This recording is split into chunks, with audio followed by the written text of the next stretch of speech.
Gimana rasanya? Kalau istrimu diam-diam jatuh cinta pada pesona suami tetanggamu sendiri, lalu mereka berdua saling menyelinap di balik tirai malam. Apakah setan yang akan memenangkan permainan ini? Cerita ini bukan cuma tentang pengkhianatan, tapi tentang seberapa jauh seseorang rela kehilangan segalanya demi rasa yang salah arah. Sebelum lanjut, tulis di komentar, kamu tinggal di mana dan udah pernah lihat drama rumah tangga di lingkunganmu belum?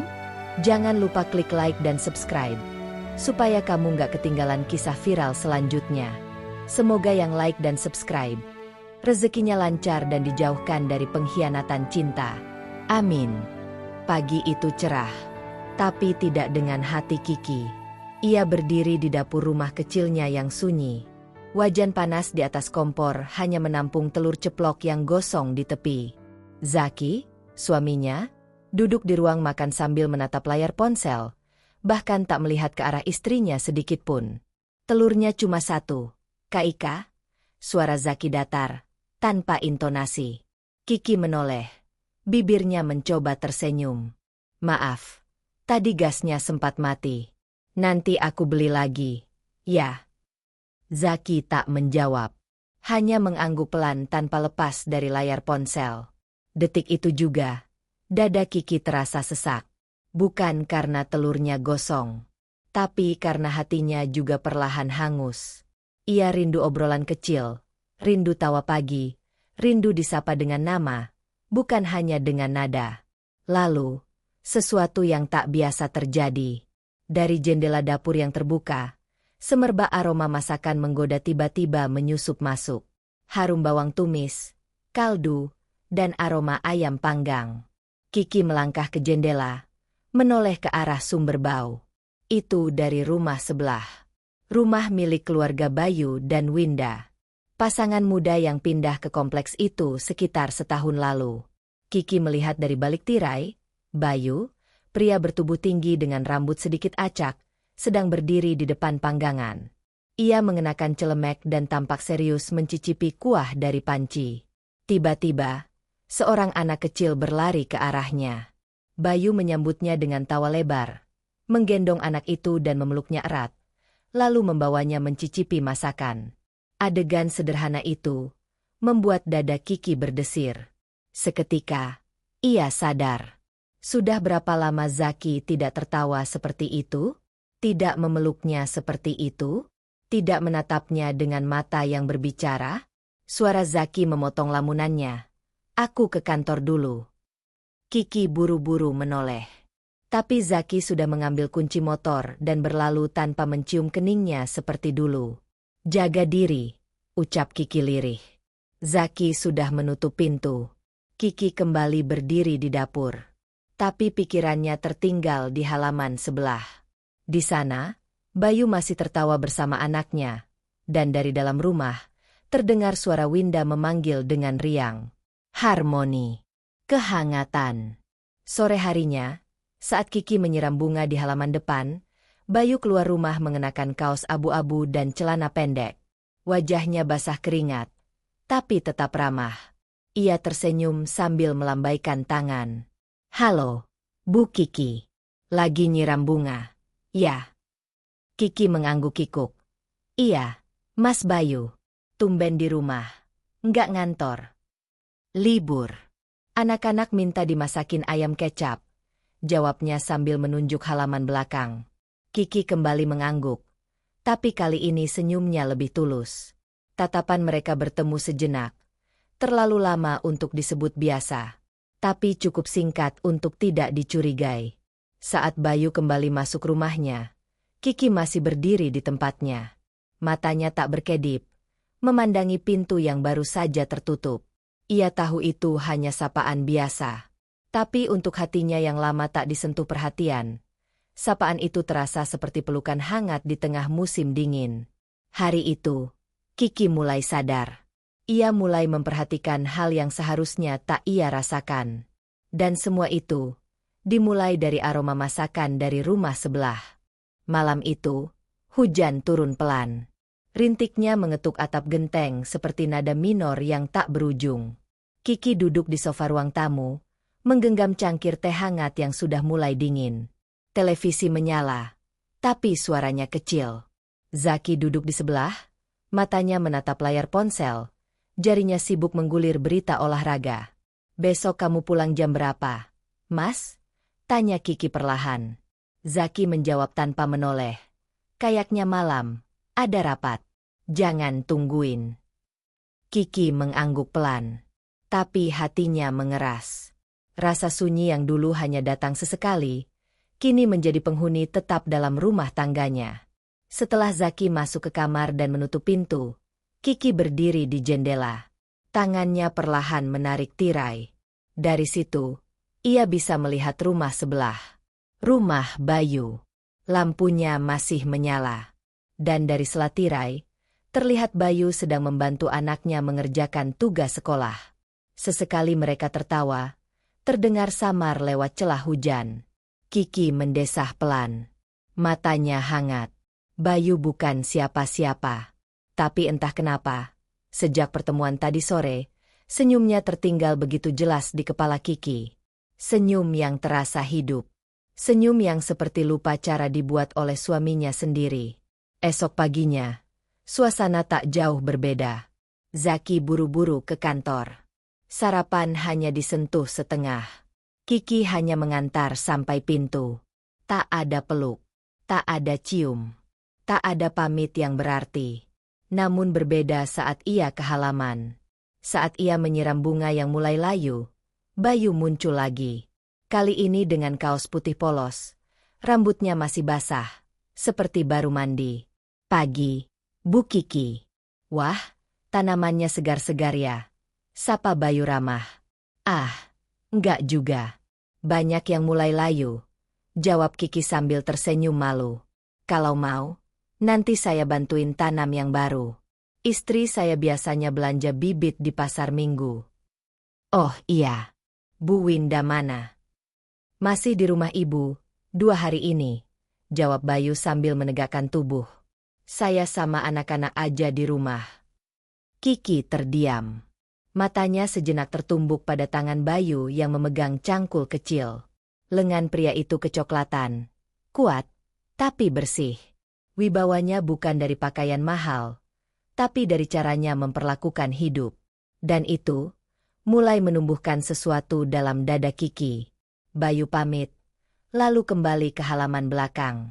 Kiki menatap langkahnya yang menjauh. Dan saat Bayu membuka pintu belakang rumah, pria itu menoleh sebentar, tersenyum singkat, lalu masuk ke dalam. Senyum itu membuat Kiki berdiri terpaku lebih lama dari yang seharusnya. Dan untuk pertama kalinya sejak lama, ia kembali ke dalam rumah, dengan jantung yang berdetak lebih cepat dari biasanya.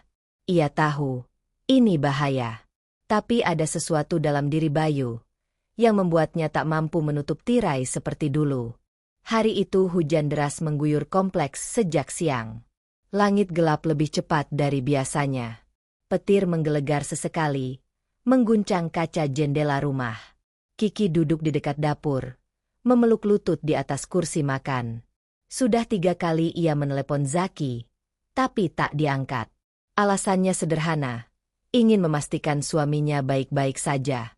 Tapi, jauh di dasar hatinya, ada suara kecil yang berharap panggilan itu tak dijawab. Suara gelap yang memunculkan pertanyaan tak pantas. Kalau dia sibuk, lalu aku sendiri, bolehkah aku mencari hangat dari tempat lain? Petir kembali menyambar. Lampu rumah berkedip sebentar.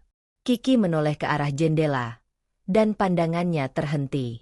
Pintu rumah Bayu terbuka sedikit. Bayu berdiri di sana, mengenakan sweater tebal abu gelap, memegang termos air panas, tampak sedang melihat langit. Rumah itu tampak sepi. Tak ada tawa anak-anak, tak ada suara perempuan. Kiki tahu, Winda belum pulang. Dan entah dorongan dari mana, ia berdiri, melangkah ke kamar, mengambil jaket. Kakinya seolah punya kehendaknya sendiri. Tak banyak berpikir, tak banyak ragu. Ia keluar rumah, menembus hujan kecil yang merintik. "Bu Kiki?" Suara Bayu terdengar ketika melihatnya muncul di gerbang. Kiki mengangkat wajah, berusaha menyembunyikan gugupnya. "Maaf ganggu, Mas Bayu, listrik di rumahku mati sebentar. Aku takut. Suamiku belum pulang. Bayu membuka pintu lebih lebar. Masuk aja dulu. Sini hangat-hangat dulu. Dan di sanalah semuanya berubah. Kiki masuk ke rumah Bayu. Untuk pertama kalinya. Bukan di halaman. Bukan dari jendela. Tapi benar-benar melangkahkan kaki ke tempat yang hanya ia pandangi selama ini. Aroma khas rumah itu berbeda. Ada harum kayu manis dari diffuser. Ada rasa tenang yang sulit dijelaskan. Bayu menyodorkan gelas teh hangat. Tangan mereka bersentuhan sebentar. Makasih, ucap Kiki lirih.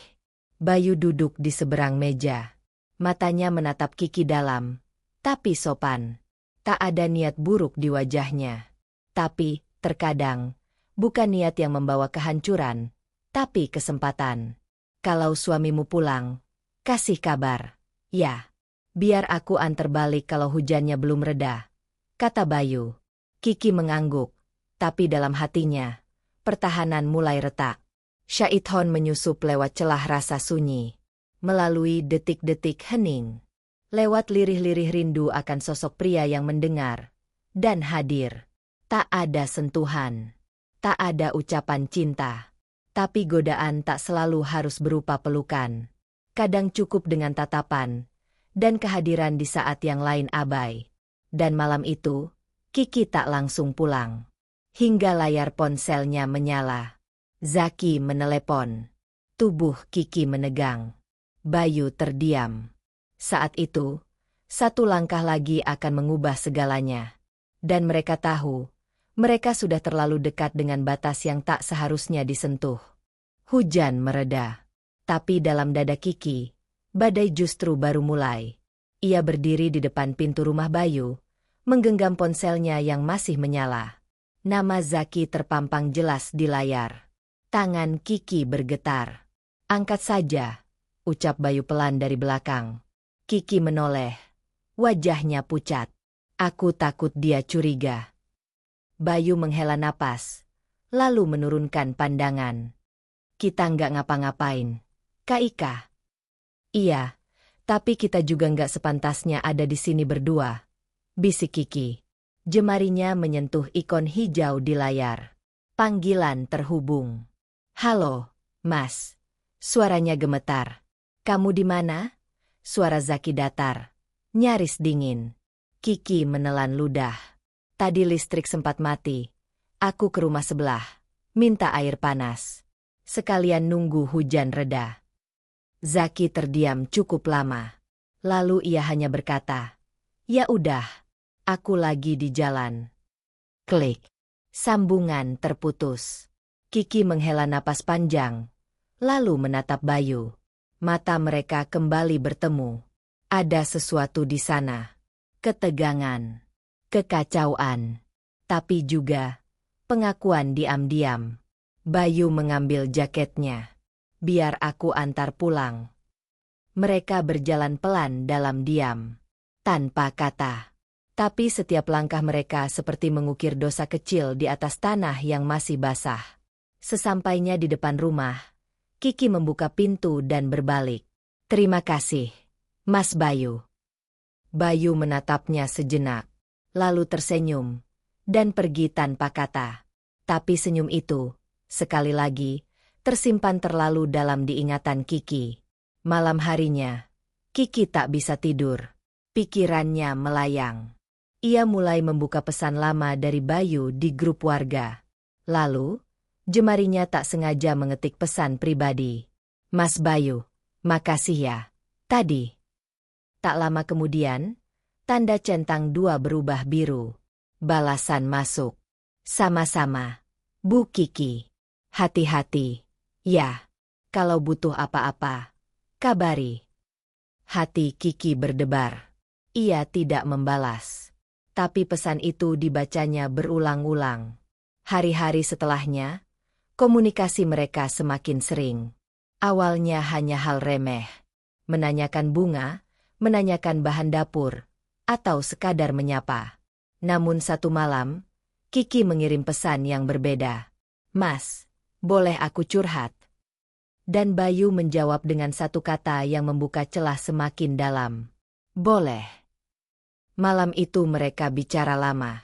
Lewat pesan, lalu voice note.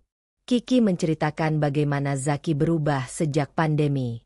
Bagaimana dinginnya rumah yang dulu penuh canda. Bayu tak banyak bertanya.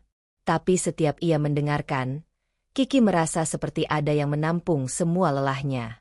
Bayu hanya menjawab, "Kamu wanita kuat, tapi kamu juga berhak bahagia." Kalimat itu menusuk ke dalam dada. Tak terasa, pesan itu menjadi candu. Kiki mulai menunggu suara Bayu setiap malam. Dan saat ia menatap Zaki yang tidur membelakanginya, hatinya perlahan semakin menjauh. Ia tahu ini salah. Tapi godaan tak datang dengan wajah setan. Kadang ia datang dengan senyum hangat dan suara yang berkata, "Aku ada, kalau dia tidak." Dan dari sana, rasa yang dulu hanya kagum, berubah menjadi keinginan. Hari Sabtu itu sunyi. Winda, istri Bayu, baru saja berangkat keluar kota menghadiri pernikahan sepupu. Anak-anak ikut menginap di rumah nenek. Rumah Bayu kosong, sepi, terlalu hening untuk sebuah akhir pekan. Sementara itu, di rumah sebelah, Kiki berdiri di depan cermin. Rambutnya disisir rapi. Lipstik tipis menghiasi bibir. Blus longgar diganti kaos body fit berwarna pastel. Ia mengenakan parfum. Bukan karena Zaki, karena pagi tadi Zaki pergi tanpa menoleh.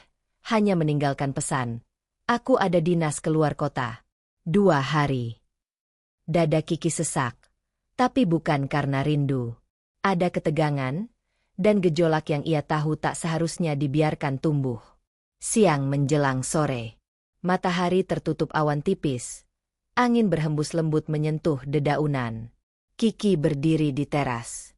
Dan saat Bayu keluar rumah untuk menyiram tanaman, pandangan mereka bertemu.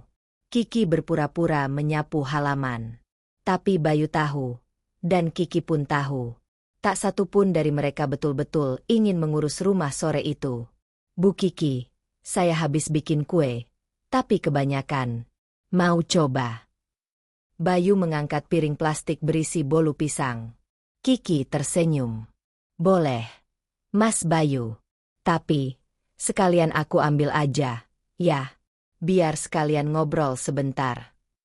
Bayu sempat ragu, tapi akhirnya mengangguk. "Masuk aja, pintunya nggak dikunci." Dan di sanalah semuanya dimulai lagi. Langkah kaki Kiki kembali memasuki rumah yang tak ada penghuninya selain satu pria. Semua tirai tertutup. Semua pintu dalam keadaan rapat. Tak ada yang melihat. Tak ada yang bertanya. "Ini bolunya masih hangat," ucap Bayu sambil meletakkan piring di meja. Kiki duduk di sofa, meletakkan tas kecil di samping. "Mas yang bikin sendiri?" tanyanya sambil tersenyum. "Iseng-iseng aja. Dulu istri saya suka, jadi saya belajar." "Beruntung ya, Winda." Bayu terdiam. Kiki menatapnya. Tatapan itu tidak lagi penuh basa-basi, tapi penuh isyarat. Ada luka, ada sepi, dan ada hasrat yang tak mampu dikendalikan. "Mas Bayu," bisik Kiki. "Kalau aku bilang, aku lelah hidup seperti ini, Mas percaya?" Bayu menatap Kiki dalam-dalam. "Aku tahu. Aku bisa lihat itu dari matamu. Tapi kita nggak boleh." "Kenapa nggak?" Kiki memotong cepat. "Mas tahu?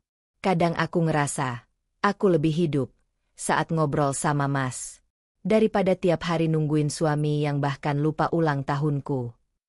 Bayu bangkit dari kursi. Gelisah. Tapi Kiki juga bangkit. Mendekat. Langkah demi langkah. Hingga jarak mereka hanya sejengkal. "Kiki jangan," ucap Bayu pelan. Tapi suaranya rapuh. Tak lagi setegas dulu. "Tidak ada yang tahu, Mas. Tidak ada yang lihat. Hanya Allah yang tahu." Bisik Kiki dengan suara tercekat. "Dan aku terlalu lelah untuk selalu menahan."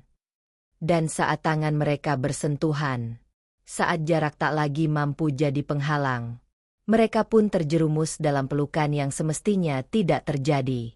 Di dalam rumah yang tertutup tirainya, di antara detik-detik yang hanya disaksikan diam, keduanya mengizinkan hasrat menggantikan iman. Dan saat semuanya usai, yang tersisa hanyalah diam panjang, napas berat, dan tatapan kosong ke langit-langit ruangan. Bayu mengenakan kembali kaosnya.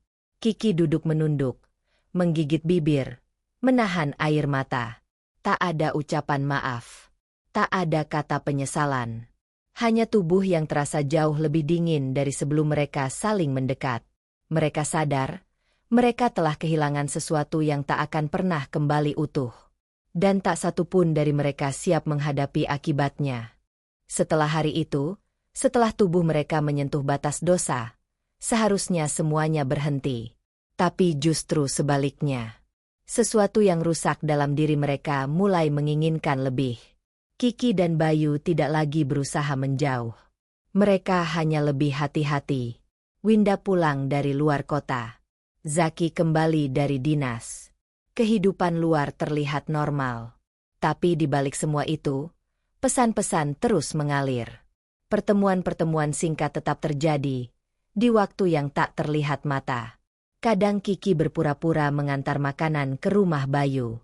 Kadang Bayu menyelinap ke dapur belakang rumah Kiki ketika Zaki sedang mandi. Kadang mereka hanya bicara, tapi terlalu dekat, terlalu intim. Lalu satu hari, saat hujan deras turun, dan Winda harus keluar ke apotek, Kiki datang lagi. Sebentar aja. Mas, aku bawa roti hangat, ucapnya sambil berdiri di dapur Bayu, dengan sweater tipis yang basah oleh gerimis. Bayu menutup pintu cepat. Kamu nekat banget, Kaika. Aku rindu. Dan kerinduan itu kembali menguasai akal. Lagi. Tapi kali ini, dari kejauhan, sebuah mata melihat. Winda. Ia membatalkan niat ke apotek karena kunci mobil tertinggal.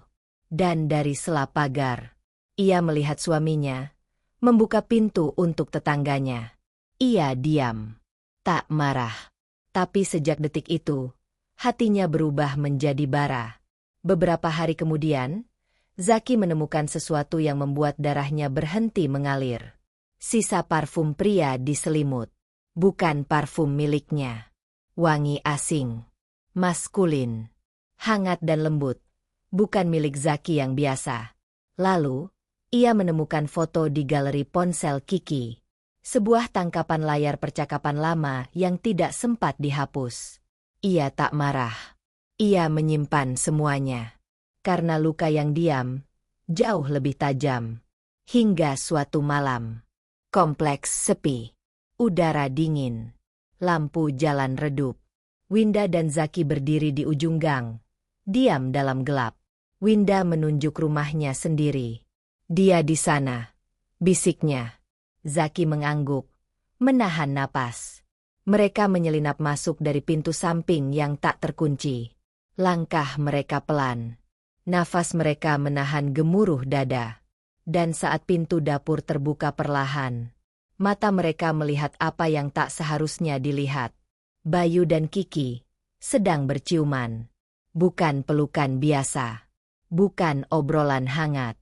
Tapi ciuman dalam diam, di ruang keluarga, dengan cahaya lampu kecil menyala temaram. Winda jatuh terduduk di lantai. Astagfirullah. Jeritnya. Bayu tersentak. Kiki menoleh. Dan seketika, semuanya meledak. Zaki menahan Kiki yang berusaha kabur. Winda memukul-mukul dada Bayu sambil menangis histeris. Warga mulai berdatangan karena keributan. Lampu rumah menyala satu persatu. Dalam hitungan menit, suara, "Ayo ke ruang serbaguna," terdengar dari ketua RT. Di ruang serbaguna kompleks, warga berkumpul. Kursi-kursi dijejerkan membentuk setengah lingkaran. Kiki duduk menunduk. Rambutnya acak, wajahnya sembab. Zaki duduk di sebelah, tapi tak menatapnya sama sekali. Bayu menunduk penuh malu. Winda berdiri, matanya merah. Ibu-ibu, bapak-bapak. Ketua RT angkat bicara, suaranya berat. Apa yang mereka lakukan bukan hanya aib untuk keluarga masing-masing, tapi juga mencoreng nama lingkungan kita. Bisik-bisik pecah. Ada yang menatap jijik. Ada yang memotret diam-diam. Perselingkuhan di antara tetangga sendiri. Dan dilakukan berulang kali. Seru ketua RT. Seorang ibu berteriak. Makanya dari dulu saya udah curiga. Lihat aja, Bu Kiki sering banget keluar malam. Pak Bayu juga tuh.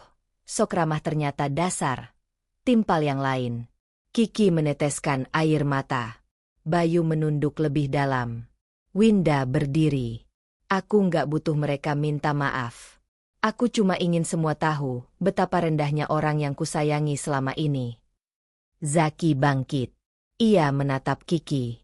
Mata itu, dulu penuh cinta. Kini hanya ada kebencian. Kamu menghancurkan semuanya. Kaika, anak kita, rumah kita, aku semuanya. Suaranya parau. Lalu ia pergi meninggalkan ruangan. Dan malam itu, Kiki dan Bayu diarak keluar bukan sebagai tetangga, tapi sebagai pengkhianat. Diadili bukan di pengadilan negara, tapi di pengadilan masyarakat, yang tak pernah memberi pengampunan. Pagi itu, kabar tentang Kiki dan Bayu telah menyebar lebih cepat daripada matahari yang sempat muncul. Grup WhatsApp warga meledak dengan screenshot, bisik-bisik, dan potongan video dari malam pengadilan sosial di ruang serbaguna. Tapi yang tidak semua orang tahu adalah bahwa luka paling dalam justru sedang diproses di balik meja aparat. Zaki duduk di kursi ruang tunggu kantor polisi, mengenakan jaket hitam dan masker, menatap kosong. Di sebelahnya, Winda duduk diam. Wajahnya pucat, tapi matanya menyala penuh bara. Sebuah map coklat di tangannya berisi bukti. Foto tangkapan layar percakapan, video dari CCTV rumah belakang, dan hasil visum sederhana yang memperkuat dugaan. Petugas yang memeriksa laporan mereka menatap serius. Saudara Zaki dan Ibu Winda, jadi, kalian ingin melaporkan pasangan kalian masing-masing atas dugaan perzinaan? Zaki mengangguk. Kami ingin proses hukum. Kami ingin mereka tahu bahwa kehancuran ini ada konsekuensinya. Winda menambahkan, bukan hanya kami yang dihancurkan, tapi anak-anak kami. Harga diri kami. Kami ingin keadilan. 2 hari kemudian, Kiki dan Bayu menerima surat panggilan dari kepolisian. Tangis Kiki pecah begitu membaca nama Zaki sebagai pelapor. Bayu hanya duduk terdiam di sudut rumah kosong, yang kini terasa seperti penjara sunyi. Aku siap hadapi semuanya, gumam Bayu lirih, memegangi kepalanya yang nyeri karena tak tidur semalaman. Di pengadilan agama, 2 gugatan perceraian diajukan bersamaan. Zaki memandang lurus ke depan saat namanya dipanggil. Tak sedikit pun ia menoleh ke arah Kiki yang duduk beberapa kursi di belakangnya. Pengacaranya sudah siap berdiri. Winda juga telah duduk di ruang yang sama, berseberangan dengan Bayu. Suasana ruang sidang dingin.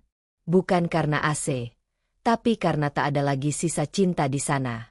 Hanya luka dan keinginan untuk mengakhiri. Saudara penggugat, apakah Anda tetap pada gugatan cerai? Ya, Yang Mulia, jawab Zaki dan Winda serempak di 2 meja terpisah. Kiki menunduk, tangan gemetar.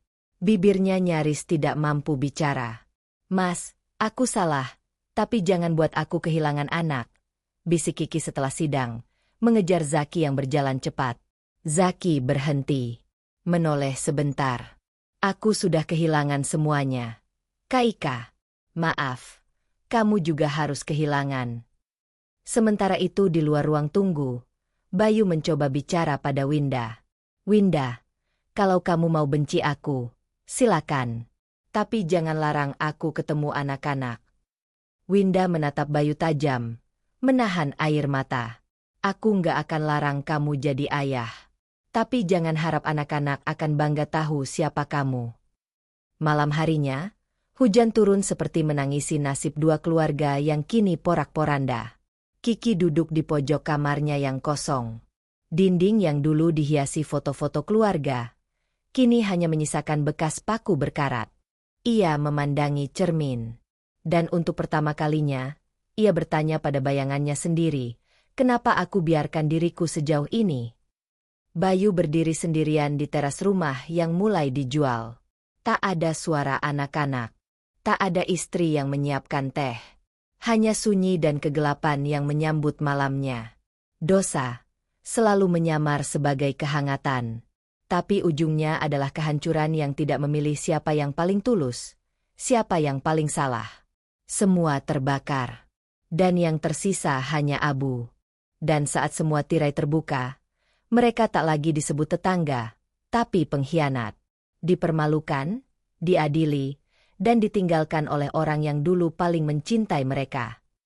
Ingat, dosa yang dilakukan diam-diam akan dibalas di depan banyak mata. Kalau kamu ada di posisi Zaki atau Winda, apa kamu juga bakal melaporkan pasanganmu ke polisi? Tulis pendapatmu di kolom komentar. Dan kalau kamu suka cerita dramatis kayak gini, klik tombol like dan share ke grup Wakomplek kamu. Siapa tahu, ada yang langsung deg-degan sendiri. Sampai ketemu di cerita selanjutnya. Semoga kamu dijaga dari orang yang manis di luar, tapi pahit di dalam. Wassalamualaikum.